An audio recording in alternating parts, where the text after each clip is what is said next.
Audio Jungle.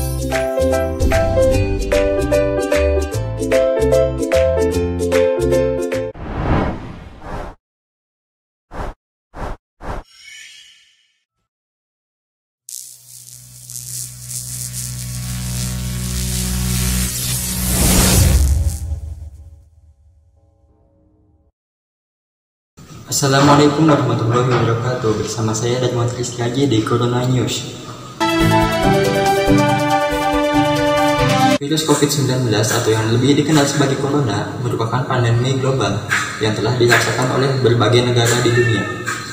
Dan berbagai cara pun dilakukan untuk menangani virus tersebut. Salah satunya adalah social distancing. Lalu, seberapa efektifkah social distancing untuk menangani kasus virus tersebut? Untuk menjelaskan semuanya telah bersama kita Sime.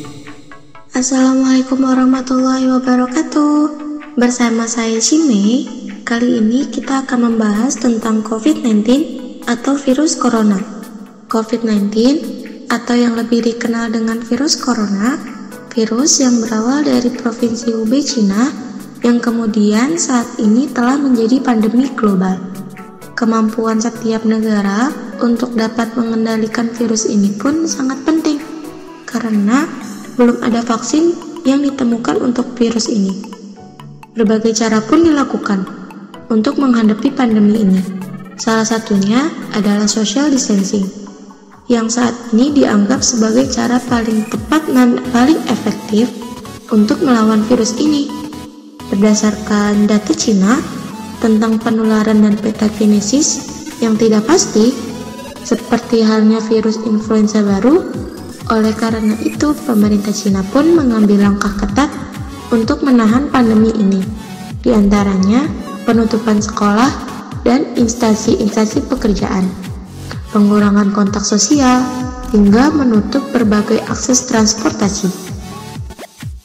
Tentu saja kita tahu bahwa virus COVID-19 ini menyerang saluran pernapasan yang dapat menular, terutama melalui tetesan aerosol. Dalam waktu yang tidak lama, virus ini pun menjadi pandemi global yang dirasakan seluruh dunia, dan social distancing pun menjadi model stimulus berbasis individual untuk mengevaluasi potensi efektif. Peraturan parameter stimulus untuk mencerminkan karakteristik pandemi COVID-19 ditentukan melalui kalibrasi untuk mewakili wabah dengan jumlah reproduksi dasar yang diambil dari pekerjaan. Pengaturan parameter ini memberikan garis besar dasar epidemi yang tidak terbatas untuk membandingkan strategi alternatif social distancing. Adapun 4 langkah social distancing yang tersedia untuk otoritas kesehatan. Yang pertama, penutupan sekolah. Yang kedua, penutupan tempat kerja. Yang ketiga, isolasi kasus. Dan yang terakhir, mengurangi kontak seluruh komunitas. Untuk mengurangi wabah menjadi tingkat kurang dari 1,0, diperlukan vaksin.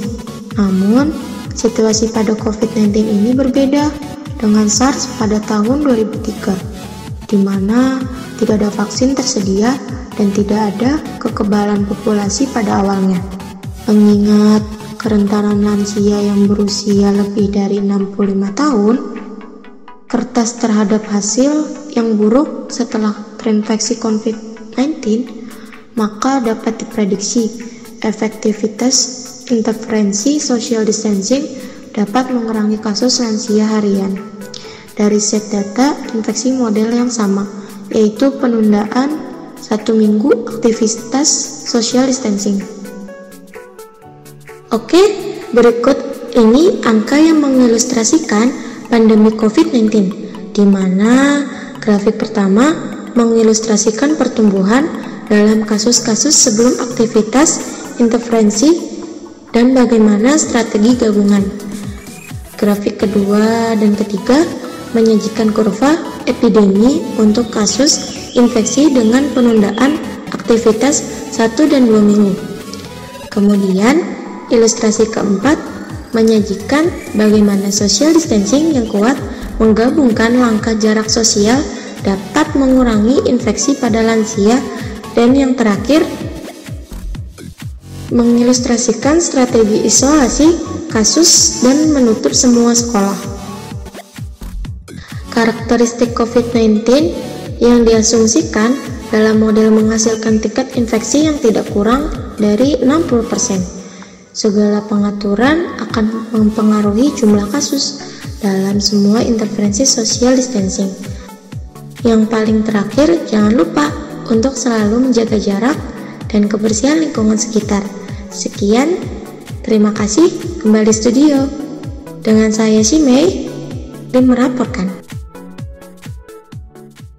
Saudara Simi atas laporannya. Sekian liputan kami hari ini.